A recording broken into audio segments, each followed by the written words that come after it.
Stock market లో invest చేసి మీ డబ్బులు డబుల్ చేసుకోవాలనుకుంటున్నారా? విజయవాడలో జరిగే సుందరరామిరెడ్డి గారి లైవ్ సెమినార్ కి అటెండ్ అవ్వండి.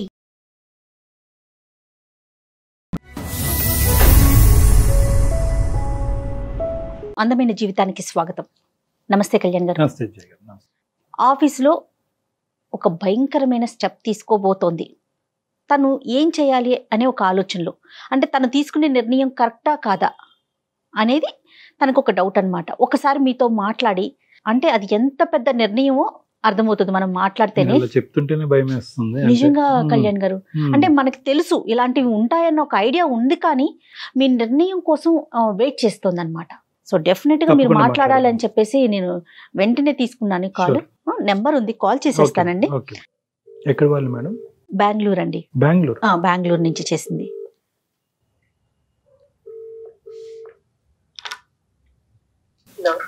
హలో, వీణాలత గారండి? అవునండి. నేను సుమన్ టీవీ అందమైన జీవితం కార్యక్రమం నుంచి ఫోన్ చేస్తున్నానండి. నమస్తే అండి. నాతో పాటు డాక్టర్ కళ్యాణ్ చక్రవర్తి గారు కూడా ఉన్నారు. మీ మెయిల్ గురించి నేను బ్రీఫ్ గా చెప్పానండి, ఒకసారి డాక్టర్ గారితో మాట్లాడండి. నమస్తే సార్. సార్ నేను బెంగళూరులో ఉంటాం సార్. బెంగళూరు నుంచి మాట్లాడుతున్నాను సార్. సార్ నేను ఒక సమస్య ఫేస్ చేస్తున్నాను సార్. అంటే అది సమస్య అనాలో అది ఏమనాలో నాకైతే తెలియటం లేదు సార్. అది నేను ఎవరితో నేను చెప్పుకోలేకపోతున్నాను సార్. ఇంకా ఈ ప్రోగ్రామ్ నేను రెగ్యులర్ గా చూస్తుంటాను. ఎందుకో సార్ నాకు ఇది షేర్ చేయాలి, దీని గురించి ఒక నిర్ణయం తీసుకోవటానికి నాకు ఇంకా ఎవరు నాకు తెలియటం లేదు సార్. ఎందుకంటే మా రిలేటివ్స్ కానీ ఎవరు కూడా నాకు సజెషన్ ఇచ్చే వాళ్ళు ఎవరు కూడా లేరు సార్. అందుకనేసి నేను కాల్ చేశాను సార్. దయచేసి కొంచెం వినడానికి నా కోసం కొంచెం టైం ఇవ్వండి సార్ ప్లీజ్. చెప్పండి అమ్మా వీణా గారు. చెప్పండి, మీ ప్రాబ్లం ఏంటి, అసలు ఏంటి, మీరు ఏం ఎక్స్పెక్ట్ చేస్తున్నారు, అసలు ఏం జరుగుతుంది? మేడం మాది ఒక చిన్న ఫ్యామిలీ మేడం. నేను హస్బెండ్ ఇద్దరు పిల్లలు ఉంటాము. మేము మంచిగా మా ఫ్యామిలీ బాగా జరుగుతుంది. అంటే మా హస్బెండ్ కూడా మంచి ఉద్యోగం చేస్తున్నారు. బాగుండే వాళ్ళ మేడం. ఒక 2 years నుంచి చాలా కష్టాలు పడుతున్నాం మేడం. ఎందుకంటే ఒక సిచ్యువేషన్ ఒకటి మా లైఫ్ లో అనుకోకుండా ఒకటి జరిగింది మేడం. అదేంటంటే మా హస్బెండ్ కు రెండు కళ్ళు ఒక యాక్సిడెంట్ లో పోయాయి మేడం. అప్పుడు ఆ 2 years నుంచి ఆయన బెడ్ లోనే ఉన్నారు మేడం. ఆయనకు సరిగా ట్రీట్మెంట్ కూడా ఇప్పించలేకపోతున్నారు మేడం. ఎందుకంటే మేము ఫైనాన్షియల్లీ చాలా ఒక దిగజారిపోయిన స్థితిలో ఉన్నాం మేడం. ఎందుకంటే ఆయన మాత్రం సంపాదిస్తున్నారు. ఇప్పుడు సడన్ గా ఆయనకి ఇలా జరిగింది కదా, ఆయన బెడ్ లో ఉన్నారు. ఇద్దరు పిల్లలు చూస్తే చిన్న వాళ్ళుగా ఉన్నారు మేడం. వాళ్ళు స్కూల్ కి వెళ్ళే పిల్లలు మేడం. నాకు ఎవరు కూడా సపోర్ట్ చేసే వాళ్ళు ఎవరు లేరు మేడం. మీ వయసు ఎంతమ్మా? పిల్లల వయసు ఎంత? మీ వారి వయసు ఎంత? ఎంతకాలం అయింది పెళ్ళి? సార్ మా వారి వయసు 41 సార్. మీదమ్మా? నాకు 34 ఉంది సార్. 34. పిల్లలమ్మా? పిల్లలు ఒకరు 12 సంవత్సరాలు ఒకరు ఉన్నారు సార్. ఇంకొకరు 14 years ఒకరు. ఓకేనమ్మా. మీరు చాలా సంవత్సరాలు బట్టి బెంగళూరులోనే సెటిల్ అయ్యి ఉన్నారు. మీరు చదువుకున్నారా వీణా గారు? నేను చదువుకున్నాను సార్. నేను డిగ్రీ చేశాను సార్. కానీ ఎక్కడ నేను జాబ్ అయితే నేను చేయలేదు సార్. చేసే అవసరం నాకు రాలేదు సార్. అతనే చేసేవారు. అంటే పిల్లలు కరెక్ట్ గా వయసుకు వచ్చి ఉన్నారు. ఇప్పుడు మీ వారైతే కనుక కంటిన్యూస్ గా జాబ్ లోనే ఉన్నారు. బిజినెస్ కాదమ్మా అతను చేసేది జాబ్. ఆయన చేసే జాబ్ సార్ అది ఒక సెమీ గవర్నమెంట్ లాగా ఉంది సార్. అదే కంపెనీ. దాంట్లో చేస్తున్నారు. ఆయనకు 40,000 వరకు శాలరీ వస్తుంది సార్. అప్పుడు సమస్య ఏంటండి చెప్పండి మేడం. సమస్య ఇప్పుడు ఆయన జాబ్ కు వెళ్ళట్లేదు. ఇంకా మాకు ఇల్లు జరగడం చాలా కష్టం అయిపోయింది మేడం. ఇంకా నేను కూడా కొన్ని చోట్ల అక్కడ ఇక్కడ ప్రయత్నాలు చేశాను, కానీ చాలా తక్కువ శాలరీ ఇస్తామంటున్నారు. అలాగే మా హస్బెండ్ ఎక్కడ వర్క్ చేస్తున్నారో వాళ్ళని నేను కాంటాక్ట్ అయ్యాను మేడం, అప్రోచ్ అయ్యాను. వాళ్ళు ఏం చెప్పారంటే వాళ్ళు జాబ్ ఇస్తామన్నారు సార్. నేను వెళ్ళి కలిశాను సార్ జిఎం గారిని. Very good. వాళ్ళు జిఎం గారు నా ప్రొఫైల్ అన్ని చూసారు. నేను కూడా డిగ్రీ చేశాను కదా, చూసారు. వాళ్ళు ఓకే మేము మీ ఫ్యామిలీకి మేము సపోర్ట్ ఇస్తాము, మీకు జాబ్ ఇస్తాము అనేసి వాళ్ళు ఒప్పుకున్నారు సార్. వాళ్ళు శాలరీ అమ్మా శాలరీ మాట్లాడారా? సార్ శాలరీ కూడా ఒప్పుకున్నారు సార్. అంటే నా స్కిల్స్ అవే వాళ్ళు ఇంటర్వ్యూ చేశారు సార్. వాళ్ళకు నచ్చినారు. అంటే నా పర్ఫార్మెన్స్ వాళ్ళకి నచ్చింది సార్. అలాగే శాలరీ కూడా 60+ నుంచి శాలరీ స్టార్ట్ అవుతుంది. ఎందుకమ్మా ఎక్కువ ఎందుకు ఇస్తున్నారు మీకు? అంటే సార్ నేను వాళ్ళ కంపెనీకి నేను వర్క్ చేయడానికి కొన్ని నా దగ్గర ఎక్స్ట్రా స్కిల్స్ ఉన్నాయి సార్. సో మీ చదువు మీకు ప్లస్ అయింది అనుకోవాలి, అంతే కదా వీణా? అది అనుకోకుండా ప్లస్ అయింది మేడం. అందుకనేసి వాళ్ళకు ఎలాంటి క్యాండిడేట్ కావాలో అలాంటి ఒక క్యాండిడేట్ గా నేను దొరికానని వాళ్ళు హ్యాపీ అయ్యారు మేడం. సంతోషం కదా మేడం. చాలా సంతోషంగానే ఉంది కానీ మేడం వాళ్ళు ఒకటి అడిగారు మేడం, అది ఎలా చెప్పాలో మీకు నాకు తెలియటం లేదు మేడం. వాళ్ళు అంటే ఎవరమ్మా?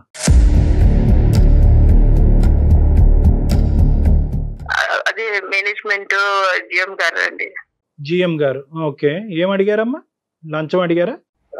లేదు సార్, లంచం ఏం అడగలేదు సార్. ఎందుకంటే మా దగ్గర డబ్బులు లేవు కదా సార్, వాళ్ళకి తెలుసు మేము చాలా ఫైనాన్షియల్లీ డౌన్ పొజిషన్ మాకు తెలుసు సార్. వాళ్ళు లంచం ఏం అడగలేదు సార్. వాళ్ళు సంకోచించకుండా చెప్పండి అమ్మా. అంటే సార్ అది ఏదైనా చెప్పాలో తెలియటం లేదు సార్. నేను ఏమో సార్, నేను మీకు ఎదురుగా అయితే నేను కనిపించాను కాబట్టి నేను చెప్పాలనేసి అనుకుంటున్నాను. చెప్పండి అమ్మా. మీరు ఏదో పప్పులో కాలేజీకి ముందే చెప్పాలి. ఇలాంటి చెప్పుకుంటేనే ఇలాంటి సమస్యలకు పరిష్కారం. చెప్పండి, మాకు కొంతవరకు అర్థం అవుతుంది కానీ మీరు విడమర్చి చెప్పండి. అంటే వాళ్ళు నన్ను ఒకటి అడగడానికి ఒకటి అడిగారు సార్.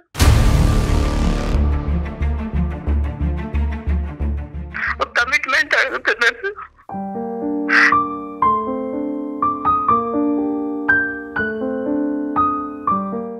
అతను మీకు ఇంతకు ముందు పరిచయం ఉందమ్మా? అంటే మీ హస్బెండ్ వర్క్ చేస్తున్నప్పుడు ఎప్పుడన్నా మీరు కనిపించారు అతనికి?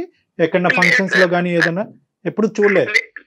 లేదు సార్, నేనైతే ఎప్పుడు అంటే మా హస్బెండ్ కు సంబంధించి అక్కడ కంపెనీలకు వెళ్ళడాలి అలాగే నేను ఎప్పుడు వెళ్ళలేదు సార్. అంటే నేను ఫస్ట్ టైమే నేను వాళ్ళని మీట్ అయినాను సార్. అంటే జాబ్ విషయంలోనే నేను వాళ్ళని మీట్ అయినాను. ఇంతవరకు నేనైతే ఎప్పుడు చూడలేదు సార్ వాళ్ళని. అసలు లోపల నుంచి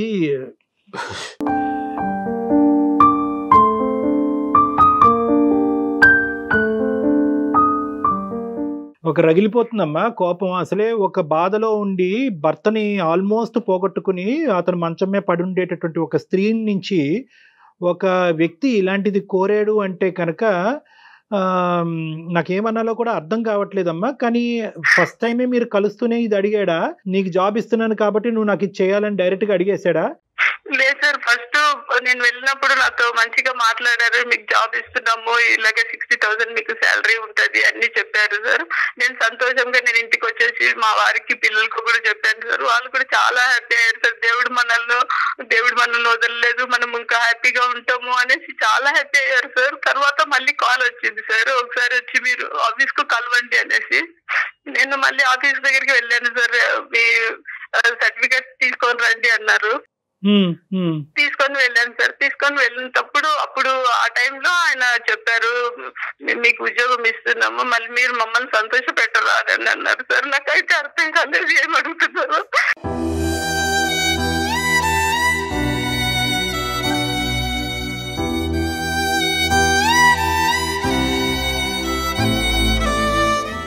అంటే నేను అన్నాను, అంటే సార్ మేము లంచాలు అవి ఇవ్వడానికి మా దగ్గర ఏం లేదు సార్, మీరు మేము తీర్చుకుంటాము సార్ ఎప్పుడైనా కూడా.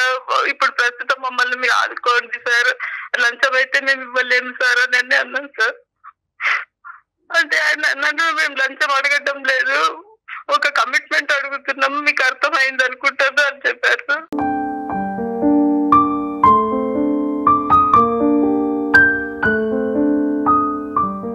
చెప్పులు వేసుకుని వెళ్ళావుగా?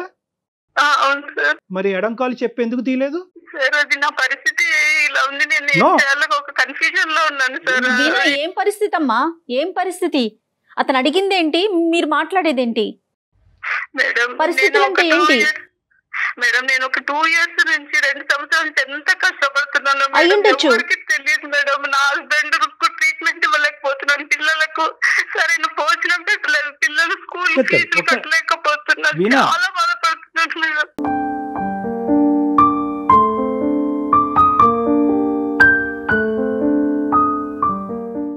మీ డిసిజన్ మీ చేతిలోనే ఉంది. మీకు ఇష్టమైతేనే మీరు ఈ జాబ్ కూడా మీకు ఇష్టపూర్వకంగా మేము ఇస్తాము, లేకపోతే ఇంకా మీకంటే మంచి క్వాలిఫైడ్ ఉన్నటువంటి లేడీస్ వాళ్ళంతా రెడీగా ఉన్నారు, వాళ్ళకి వెళ్ళిపోతుంది. చూడండి, ఆలోచించుకోండి, మీ ఇష్టము. మేమైతే మాకు కావాల్సింది మేము చెప్పినాము, అది మీ పర్సనల్, మీరు ఆలోచించుకొని మీకు ఉద్యోగం కావాలంటే మీరు ఒక డేట్ మేము ఇస్తాము, ఆ డేట్ కు మీరు మా దగ్గరికి వచ్చేసేయాలి అని చెప్పారు మేడం. సార్ తర్వాత ఇంకా నేను చాలా ఆలోచించాను సార్. నేను టైం తీసుకున్నాను, ఒక వారం రోజుల నుంచి ఆలోచిస్తున్నాను. 10 days అయిపోతా ఉంది ఆలోచిస్తున్నాను. వాళ్ళు నన్ను ఇంకా నెక్స్ట్ మంత్ 1st నుంచి వచ్చి జాయిన్ అవ్వాలి సార్ జాబ్ కు అని చెప్పారు. సారీ వీణా, నీకు అడ్డుపడుతున్నానమ్మా, తప్పుగా అనుకోవద్దు. ఆలోచించటం అంటే ఏంటమ్మా?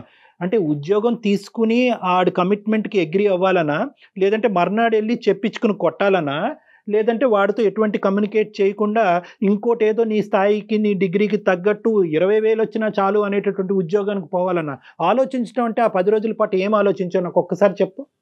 సార్ నేను ఏం ఆలోచించానంటే, ఇప్పుడు నేను ఉండే పరిస్థితుల్లో నాకు 10,000, ఒక 20,000 అలాంటి శాలరీస్, అలాంటి జీతం అయితే నాకు సరిపోదు సార్. ఎందుకంటే మా వారికి పెద్ద ట్రీట్మెంట్ ఉంది సార్, 2 కాళ్ళు లేవు కాబట్టి. నీ వ్యక్తిత్వానికి ఎంత వెలకడతావమ్మా?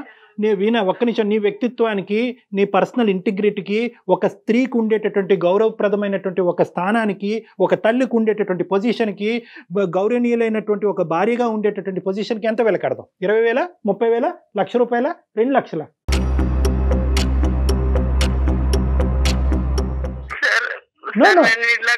సార్ నేను ఒక మాట అంటాను సార్, మీరు పెద్దవాళ్ళు సార్, మీకు అన్ని నాలెడ్జ్ ఉంది సార్, మీరు నన్ను తప్పుగా అర్థం చేసుకోవచ్చు. చాలా ఇలా జరుగుతున్నాయి సార్. అయితే చాలా మంది నాలాగా చెప్పుకోలేకపోతున్నారు. నేను అయితే చెప్తున్నాను సార్ మీకు. వీణా 1,00,000 మంది మా దగ్గరికి రాలేదు. మా దగ్గరికి వచ్చినటువంటి ఆ 1,00,000 మందిలో ఒక స్త్రీ వీణా అనేటటువంటి వ్యక్తిని వచ్చినప్పుడు ఆ అమ్మాయి యొక్క అమాయకత్వం లేదంటే ఇమోషన్స్ లో తీసుకునేటటువంటి నిర్ణయాన్ని కడిగి పారేయవలసినటువంటి బాధ్యత మా మీద ఉంది. కాబట్టి నేను నీతో ఇంత గట్టిగా మాట్లాడుతున్నాను. 10 రోజుల పాటు ఆలోచించిన వీణా ఏ నిర్ణయం తీసుకున్నది చెప్పండి. సార్ నేను చెప్తున్నాను సార్, మీరు సార్ నన్ను ఎలాగ అనుకుంటారో, నేను ఒక చెడ్డదాన్ని అనుకుంటారో, ఏమనుకుంటారో మరి నాకైతే తెలియదు సార్. నేనైతే నా కుటుంబం కోసం చేయాలనుకుంటున్నాను సార్. నా కుటుంబం, నా భర్త మమ్మల్ని ఎంతగానో ప్రేమించిన మా భర్త ఈ రోజు మంచంలో ఉన్నాడు. ఆయన చూసుకోవాల్సిన బాధ్యత నాకుంది సార్. అమ్మ, నీ గురించి ఏమనుకుంటాం అనేటటువంటి మ్యాటర్ తీసి పక్కన పెట్టండి. మీరు తీసుకున్న నిర్ణయం ఏంటో ఒకసారి చెప్పండి. అవిటితనంతో బాధపడుతున్న నీ భర్త నీ గురించి ఏమనుకుంటాడనేది తర్వాత సబ్జెక్టు. నువ్వు ఏం నిర్ణయం తీసుకున్నావు, ఎందుకు తీసుకున్నావు? దానికి ఒప్పుకోవాలనేసి నిర్ణయం తీసేసుకున్నాను.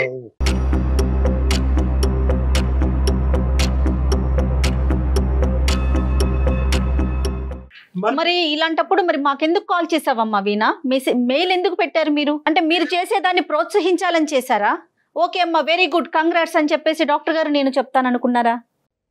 లేదు మేడం, నాకు అలాంటి ఉద్దేశం లేదు మేడం. ఇది నేను ఎవరితో షేర్ చేసుకోలేకపోతున్నాను మేడం. నా ఇంట్లో నా భర్తను చూస్తే నాకు దుఃఖం వస్తుంది. కాదమ్మా, నువ్వు షేర్ చేసుకోవటం కోసం చేసావా, సలహా కోసం చేసావా? ఇప్పటి వరకు 12-13 సంవత్సరాల పాటు అబద్ధం ఆడినటువంటి నీ భర్త మంచం మీద కూర్చుని, ఏవండి నేను ఇలా 60,000 జీతం తీసుకునే ఉద్యోగం తీసుకోబోతున్నాను, దానికి ఈ కమిట్మెంట్ కూడా ఉంది అని చెప్పే దమ్ము ధైర్యం నీకు ఉందా నాన్న?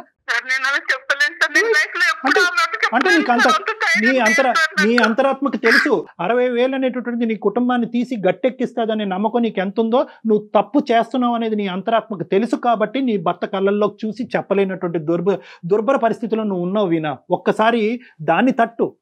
బయట సూపర్ఫిషియల్గా మాట్లాడేటటువంటి కనిపించేటటువంటి ఈ బాధలను కాదు, లోపల ఉండేటటువంటి అంతరాత్మ ఈ రోజు కాదు రేపు అడుగుతుంది ప్రశ్నలు, నేను చంపేస్తుంది, ప్రశ్నలతో చంపేస్తుంది నీ అంతరాత్మ. రేపొద్దు నిన్ను పడుకోనివ్వదు, తెన్నివ్వదు, ఒక తల్లి పాత్రలో ఒక భార్య పాత్రలో కూర్చునే స్థానాన్ని నీకెవ్వదు. నీ వైపు నీ అంతరాత్మ పదే వేలెత్తి చూపెట్టి మూర్ఖురాలా ఎంత పిచ్చి పని చేసావు అనేటటువంటిది ఒక భాష వాడుతుంది. అది తట్టుకునే దమ్ము ధైర్యం నీకు ఉందో లేదో ఒక్కసారి ఆలోచించుకో.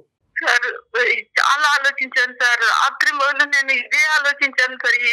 నేను ఏం చేస్తున్నాను ఈ 10 రోజులు నాకు తెలియలేదు సార్. 2 సంవత్సరాల పాటు ఇల్లు ఎలా గడిచింది సార్? చాలా ఘోరంగా గడిచింది సార్. ఎక్కడెక్కడో అప్పులు తీసుకున్నాం సార్. ఆ అప్పుల వాళ్ళకి ఇప్పుడు అప్పులు కూడా కట్టలేని స్థితిలో ఉన్నాము. వాళ్ళు వచ్చి ఒకటే గొడవలు చేస్తున్నారు సార్. దీనికోసమే సార్ నేను నాకు కేవలం నా శరీరాన్ని నేను చూసుకోవడం లేదు సార్. నా శరీరం మలినం అయిపోతుంది.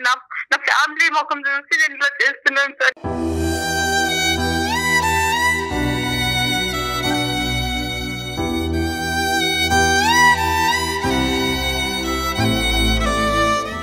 నేనైతే ఇది నా రిలేటివ్స్ కు ఎవరికి, నా ఫ్రెండ్స్ కి ఎవరికి చెప్పలేవు. చెప్పలేవు, చెప్పేటటువంటి పరిస్థితి కాదు, చెప్పగలిగేటటువంటి సమాజంలో మనం లేము, చెప్పేటటువంటి వ్యక్తిత్వం నీది కాదు కాబట్టి చెప్పలేవు, అది మనకు తెలుసు. That is a different story. కానీ ఈరోజు నా కుటుంబం గురించి, నా పిల్లలు, నా భర్త గురించి అంటున్నావు కదా, రేపొద్దున వాళ్ళే చీకొట్టే పరిస్థితి వస్తే కనుక తట్టుకోగలవా? కేవలం డబ్బులు ఒకటేనా ఇక్కడ సమస్య? అప్పులు తీర్చడం ఒకటేనా ఇక్కడ సమస్య? ఈ డబ్బులు కావాలి, అప్పులు తీర్చాలి అనేటటువంటి దారి ఇది ఒకటేనా దారి? ఒళ్ళు అమ్ముకుంటేనేనా? సారీ ఇలా మాట్లాడుతున్నాను, తప్పుగా అనుకోకండి. ఈరోజు మీ శరీరాన్ని పణంగా పెట్టారు మీరు అక్కడ. మీ శరీరాన్ని, మీ వ్యక్తిత్వాన్ని, మీ ఇంటిగ్రిటీని, మీ గౌరవాన్ని, మీ కుటుంబ ప్రతిష్టని, పరువుని అన్నిటిని ఈరోజు పణంగా పెట్టారు. ఇంకో సంవత్సరం అయినా పస్తులు ఉండొచ్చేమో కానీ దయచేసి ఇటువంటి నిర్ణయానికైతే మాత్రం రాకండి అమ్మా. చాలా బాధగా ఉంది, గుండె రగిలిపోతుంది. దానికి పైపెచ్చు 10 రోజులు ఆలోచించేశానండి, 11వ రోజు నిర్ణయం తీసేసుకున్నానండి. అయినా కానీ మీకు ఒకసారి చెప్పాలి కదా, ఎవరికి చెప్పుకోలేదు కాబట్టి మీకు చెప్పుకున్నాను. మా కళ్ళల్లో నీ పరువు ఏంటి అనేది ఇంపార్టెంట్ కాదమ్మా. రేపొద్దున మీ పిల్లలు, మీ భర్త మిమ్మల్ని ఎలా చూడబోతున్నారు అనేటటువంటిది మోస్ట్ ఇంపార్టెంట్ ఆస్పెక్ట్. ఈరోజు ఇక్కడ నిర్ణయం తీసుకున్న తర్వాత మా దగ్గరికి రావటం ఏంటమ్మా? ఎందుకు తీసుకున్నారు అలాంటి నిర్ణయం? మీ తల్లిదండ్రులు ఎందుకు నిన్ను కని పెంచి పెద్ద చేసి ఒక గౌరవప్రదమైనటువంటి ఒక ఇంట్లోకి ఎందుకు పంపించారు?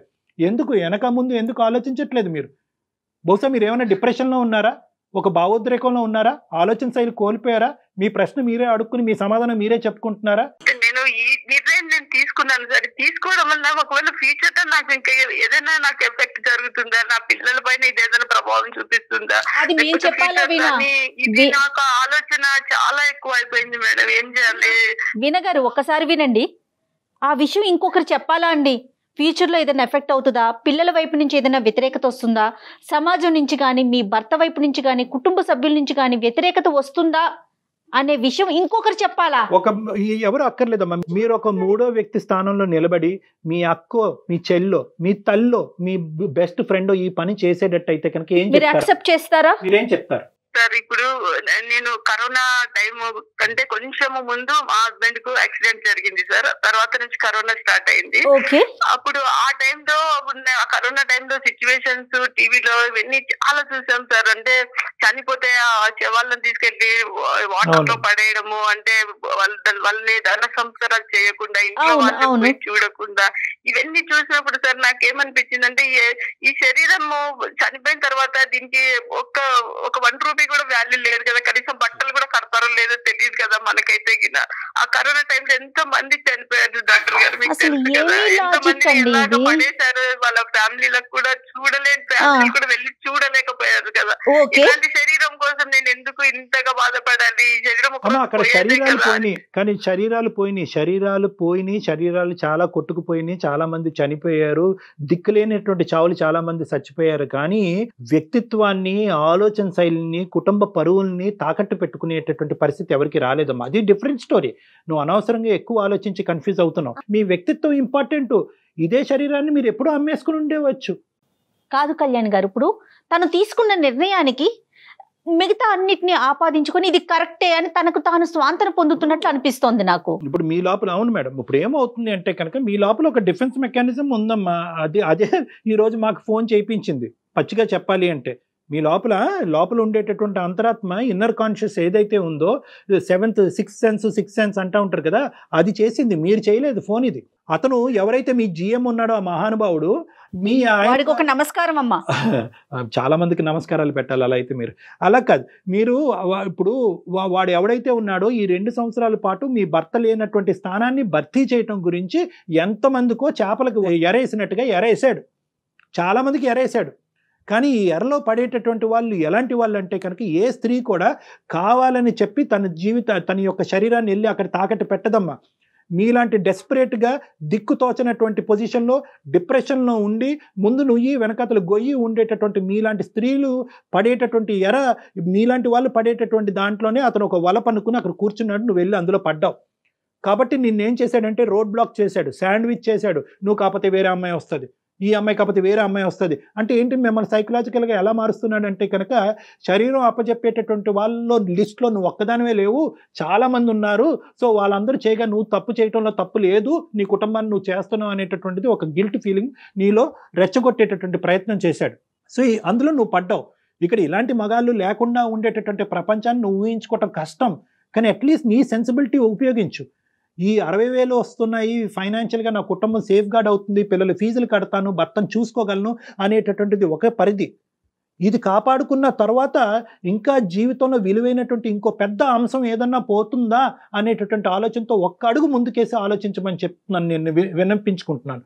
వీణా, మీరు తీసేసుకున్న నిర్ణయానికి రకరకాల కారణాలని ఆపాదించుకుంటున్నారు వీణా.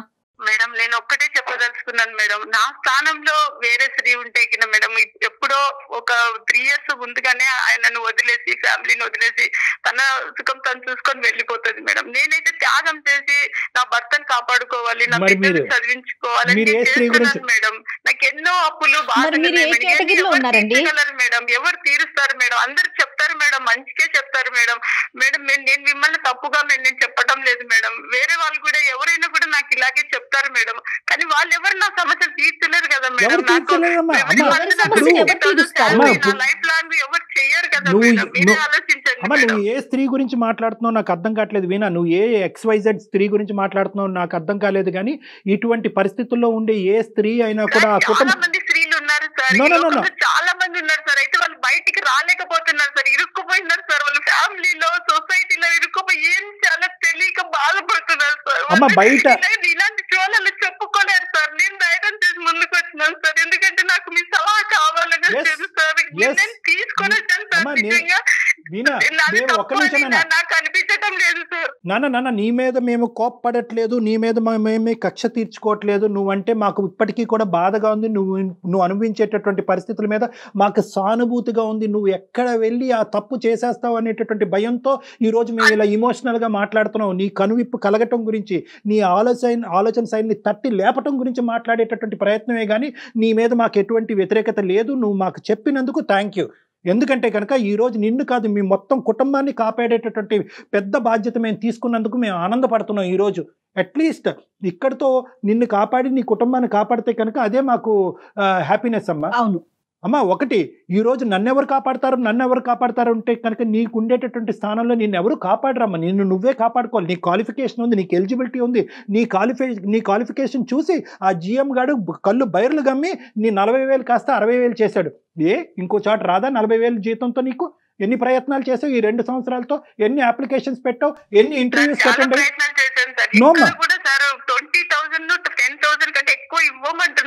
అమ్మా 10,000 నో తల్లి, 10,000 నువ్వు 40,000 ఫిగర్ చూసి ఒకేసారి 60,000 చూసేటప్పటికి నీ కళ్ళు బయర్లు గమని నువ్వు ఏదో ఒక కొత్త ప్రపంచాన్ని చూడటం మొదలు పెట్టావు. ఇదేంటి ఒక లాటరీ టికెట్, ఒక బోనస్ తగిలినట్టుగా నువ్వు ఫీల్ అవుతున్నావు. కాబట్టి నీకు 60 నీకు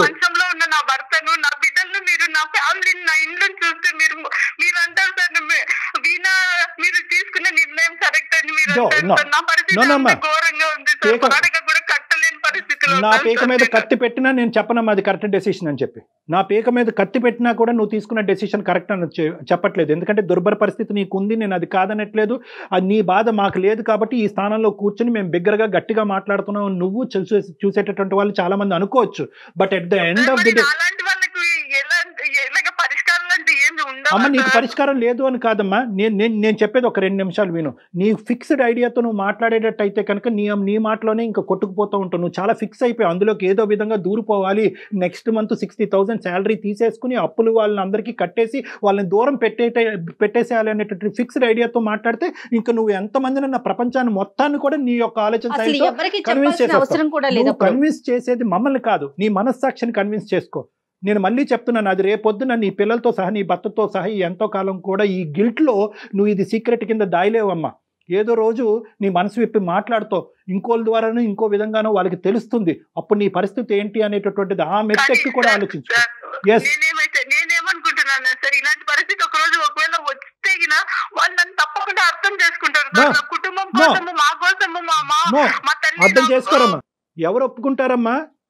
అమ్మ నువ్వు ఇల్లు ఒళ్ళు శరీరాన్ని అంతా అమ్ముకుని మమ్మల్ని కాపాడినందుకు నువ్వు దేవతమ్మ అని చెప్పి నీ కాళ్ళ మీద పడి పూజిస్తారనుకున్నావు మహాతల్లి? నిన్ను ఏం మాట్లాడుతున్నావు అమ్మ నువ్వు? సార్ వాళ్ళు ఒకవేళ సరే సార్ మీరు అన్నట్టు వాళ్ళు నన్ను యాక్సెప్ట్ చేయకపోయినా పర్వాలేదు సార్, వాళ్ళ కోసం త్యాగం చేస్తారా? నా కుటుంబం కోసం భగవంతుడా చేసినాను అనేసి అమ్మా వీణ ఒకటి నీ బాధ నాకు పూర్తిగా అర్థమైంది. నీకు ఉండేటటువంటి ఈ ఏ విధంగా ఎంత బాధని, ఎంత శోకాన్ని నువ్వు అనుభవిస్తే కనుక ఈరోజు ఇక్కడి వరకు దిగజారిపోయి నువ్వు మాట్లాడుతున్నావు అన్నది మాకు అర్థమవుతుంది. కానీ ఒక్కసారి నా మాట విను. ఈరోజు నువ్వేమంటున్నావు, జాబులు వస్తున్నాయండి కానీ ఏదో ఆ 10,000 20,000కి వస్తున్నాయి, ఆ 10,000 20,000తో నేను ఎలా అండి సర్దుకుపోను అనేటటువంటి మాట నువ్వు అంటున్నావు. కానీ ఇక్కడ చాలా ఇంపార్టెంట్ పాయింట్ ఏంటంటే ఆ 20,000 ఈరోజు మాకు 20 లక్షల్లా కనిపిస్తుందమ్మా నీ 60,000 కంటే. నీ 60,000 కంటే కనుక ఆ 20,000 నీ వ్యక్తిత్వాన్ని, నీ జీవితాన్ని, నీ ప్రపంచాన్ని, నీ లోకాన్ని కాపాడేటటువంటి 20,000. ఆ 20,000 అలా కాపాడుకుంటూ పోతే ఆ ఎక్స్పీరియన్స్ ఉపయోగించుకుంటే కనుక ఒక 6 నెలల తర్వాత వేరే చోట అప్లై చేస్తే 30,000 వస్తుందమ్మా. మేము ప్రపంచాన్ని చూసామమ్మా. ఒకేసారి 1,000 వచ్చేవి వీణా. 30,000ని కాపాడుకుంటూ ఒక 2-3 కోర్సులు చేసుకుంటూ నీ కరికులం బయటని కొద్ది బిల్డప్ చేసుకుంటే 40,000 వస్తాయమ్మా. తర్వాత 60,000 వస్తాయమ్మా. ఒక 2 సంవత్సరాల్లో 1,00,000 వస్తుందమ్మా. ఇది ప్రపంచం. మనకు వచ్చే 20,000 10,000తోనే మీరు అంటున్నారు కదా సార్ పెరుగుతాయని. మరి నా భర్త కాల్ రావాలి, ఆయన కాళ్ళు నేను ఆపరేషన్లు సర్జరీలు చేపించాలంటే లక్షల్లో తీసుకుంటారు సార్. హాస్పిటల్లో ఖర్చులన్నీ మీకు తెలుసు సార్ ఎలా ఉంటాయి అనేది. మరి నేను ఆ వేళ్లతో నా ఇల్లు గడుపుకోవాలి, ఆయనకు ట్రీట్మెంట్ నేను ఎలాగ ఇప్పించగలను సార్? ఆయన నేను నడిపించాలి సార్, ఆయన నడవాలి సార్. ఎందుకంటే ఆయన నా భర్త కాబట్టి. ఆయన కోసం, ఆయన మా కోసం ఎంతో చేశారు. నేను ఇప్పుడు ఆయన కోసం ఏమో చెయ్యాలి సార్. నాకు ఫైనాన్షియల్ చెడ్డదాన్ని మీరు అన్నా పర్లేదు, నేను అనట్లేదమ్మా. నువ్వు చెడ్డదనం అని అనట్లేదు, నువ్వు అమాయకురాలు, ఇది పిచ్చితనం అని ఇందాక నుంచి అందుకే అంటున్నాను. నిన్ను బ్యాడ్ అనట్లేదు, మ్యాడ్ అంటున్నాను. నీకు తెలియట్లే నువ్వు చేసేటటువంటి నీ ఆలోచన తెలియదు. ఒకటమ్మా, ఫైనాన్షియల్ డిమాండ్ బట్టి దిగజారిపోయేటటువంటి దుస్థితికి మన సమాజం ఇంకా పోలేదమ్మా. క్యాన్సర్ ఉందనో, కుంటితనం ఉందనో, అవిటితనం ఉందో అని చెప్పి స్త్రీలు వాళ్ళ యొక్క శరీరాన్ని అమ్ముకోవటం మొదలు పెడితే కనుక మన భూమాత మనల్ని క్షమించదమ్మా. దయచేసి కాసేపు కూల్గా ఉండి ఆలోచించడానికి ట్రై చేయి. నీ యొక్క హస్బెండ్కి బహుశా తన అవిటితనానికి మీకు ఫైనాన్షియల్గా సపోర్ట్ కావాలి అంటే మనం ఏదన్నా ఒక స్క్రోల్ ద్వారానో లేదంటే ఒక ఫోన్ నెంబర్ డిస్ప్లే చేసో ఎవరన్నా కాంట్రిబ్యూటర్స్ ఉంటే కనుక, ఎవరన్నా పెద్ద మనసుతో ఉండే దాతలు ఉంటే కనుక వాళ్ళందరి ద్వారా మనం కాంట్రిబ్యూషన్ తీసుకొచ్చి మీకు హెల్ప్ చేసేటటువంటి ప్రయత్నం చేద్దాం. దానికి వేరే దారులు ఉన్నాయి సార్. ఇదంతా నిజంగా అవుతుందంటారా సార్? అంటే క్రౌడ్ ఫండింగ్ ఇవన్నీ నేను కరోనా టైంలో అప్పుడంతా నేను వింటున్నాను సార్. కానీ నిజంగా అలాగ హెల్ప్ చేసే వాళ్ళు వస్తారా? డెఫినెట్ గా ఉందమ్మా. ప్రయత్నానికి మించినటువంటిది ఏమీ లేదమ్మా. నీ స్టెప్ నువ్వు తీసుకుపోయేటటువంటి స్టెప్ ముందు పోలిస్తే కనుక ఈ ప్రయత్నాలన్నీ చాలా చిన్న స్టెప్సే. అయితే వీణా ప్రతిదీ ఇలా చిటికేస్తే అయిపోదు, దానికి మన ప్రయత్నం ఉండాలి, పేషెన్స్ ఉండాలి, ఓపిక ఉండాలి. ఇలా తొందరపాటు నిర్ణయాలు తీసుకున్నటువంటి పరిస్థితిలో ఉండాలి. మానసికంగా కుదురుగా ఉండటం అనేది ప్రధానమైనటువంటి అంశం అమ్మా. ఎందుకంటే ఒక సింపుల్ లాజిక్ చెప్తానమ్మా నీకు. ఆ లాజిక్ చెప్పి నిన్ను ఆలోచించుకోమని చెప్పి నిన్ను వదిలేస్తాను. ఇందాక నువ్వు అన్నావు రేపో మాపో నా కుటుంబానికి తెలిస్తే కనుక నన్ను క్షమించి వదిలేస్తారని చెప్పి. అప్పుడు చెప్పేది ఎందుకు? ఇప్పుడు చెప్పు. ఒకసారి మీ హస్బెండ్ చెప్పి చూడండి. కూర్చుని ఏమండి ఇలా చేద్దామండి అని అనుకుంటున్నానని ఒక్క మాట చెప్పు. చెప్పలేరు కాబట్టి తప్పు చేస్తున్నారమ్మా. చెప్పలేరు కాబట్టి తప్పు చేస్తున్నారు. నో, అది ధైర్యం లేకపోవటం కాదు, మీరు తప్పు చేస్తున్నారు కాబట్టి మీరు చెప్పలేకపోతున్నారు మేడం. అది నా వేలో రైట్ కావచ్చు, కానీ మా హస్బెండ్ వేలో అది తప్పని ఆయన అనుకోవచ్చు కదా సార్. తప్పని అనుకున్నప్పుడు that story ends there. Full stop పెట్టండి. ఎందుకంటే ఇది కుటుంబానికి సంబంధించినటువంటి వ్యవహారం. కేవలం వీణ 600 106 ఏదో విధంగా డబ్బులు తెచ్చేయమని చెప్పి ఎవరు మాట్లాడట్లేదు. ఈ రోజు ఇక్కడ డబ్బులు ఎంత అవసరమో దానికంటే 100 రెట్లు పరువు అనేటటువంటిది అవసరం అని భావించే కుటుంబం ఇది. అది మర్చిపోవద్దు. Go for salary. నేను చెప్పినటువంటి ప్రిన్సిపల్ తక్కువ శాలరీ అన్న స్టార్ట్ చేయండి అమ్మా. కోర్సెస్ డెవలప్ చేసుకోండి, కరికులం బయట బిల్డ్ చేసుకోండి, మళ్ళీ రీఅప్లై చేసుకోండి. విపరీతంగా పెరిగిందమ్మా ప్రైవేట్ ఎంప్లాయ్మెంట్, భయంకరంగా పెరిగింది. గవర్నమెంట్ జాబ్స్ వస్తున్నాయో లేదో నాకైతే తెలియదు కానీ ఎంప్లాయ్మెంట్ ఆపర్చునిటీస్ బాగా పెరిగినాయి. పోస్ట్ కోవిడ్ అంతా నాశనం అయిపోద్ది అనుకున్నారు ప్రపంచం అంతా. ఆపర్చునిటీస్ పెరిగినాయి, నిరుద్యోగం అనేది తగ్గింది ప్రైవేట్గా. కానీ ఎటొచ్చి ఏంటంటే స్టార్ట్లో గోస్లో ఒకేసారి నాకు అప్పులు ఎక్కువ ఉన్నాయి కాబట్టి ₹1,00,000 జీతం కావాలి అంటే అవ్వదు. 20,000 సంపాదించండి, కొద్దిగా అప్పులు తీర్చండి, 30,000 సంపాదించండి, అక్కడ అప్పులు తీర్చండి. ఏమైనా ప్రైవేట్ అప్పులు ఉంటే కనుక ఈ పే స్లిప్స్తో వెళ్ళి ఏదైనా ఒక బ్యాంక్ లోన్ తీసుకుని ఆ బ్యాంక్ లోన్ ద్వారా ఫస్ట్ ఈ ప్రైవేట్ లోన్స్ ఇష్టానుసారం వడ్డీలు వసూలు చేసి ఈ ప్రైవేట్ లోన్స్ క్లియర్ చేసుకోండి. ఈ విధంగా ఆలోచించండి. లేదంటే నా దగ్గరకు రండి, వచ్చి ఒకసారి మాట్లాడుకుందాం. హైదరాబాద్ ఒకసారి రండి వీణా, మీరు ఒకసారి డాక్టర్ గారితో కూర్చుందరు కానీ డాక్టర్ గారు మాట్లాడతారు మీతో పర్సనల్ గా. దీని గురించి ఏం చేయాలో తెలియకనే నేను మేడం మీ దగ్గరికి వెరీ గుడ్ మెయిల్ పంపించినాను మేడం. అంటే ఇట్లా ఏదైనా సలహా నాకు ఇస్తారేమో అనే ఉద్దేశంతోనే పెట్టాను మేడం. గుడ్ లక్ అమ్మా. ఆలోచించుకుని ఒకసారి వచ్చి డైరెక్ట్ కలమ్మా. ఈ లోపల జయ గారు క్రౌడ్ ఫండింగ్ గురించి కూడా మేనేజ్మెంట్ తో మాట్లాడి ఆలోచిస్తారు. మీ నంబర్ ఏ ఏదైతే విధంగా స్క్రోల్ సహాయం చేయాలో చేయగలమో చూద్దాము. చూద్దాము. ఆ ప్రయత్నం కూడా ఖచ్చితంగా మా సైడ్ నుంచి ఉంటుంది. మీరు మాకు సహాయం చేస్తానంటే తప్పకుండా నేను మిమ్మల్ని వచ్చి కలుస్తాను సార్. Super, super. రండి అమ్మా, రండి, వచ్చి మాట్లాడండి. ఫస్ట్ ఆఫ్ ఆల్ మీకు ఇంకా మంచి అవగాహన అనేటువంటిది వస్తుంది డైరెక్ట్ కలిసినప్పుడు. థ్యాంక్స్ డాక్టర్ గారు. మేడం మీకు కూడా మేడం. నమస్తే. ఓకే అమ్మా, థ్యాంక్ యూ సో మచ్ వినా. నమస్తే. God bless you. Take care అమ్మా. నమస్తే.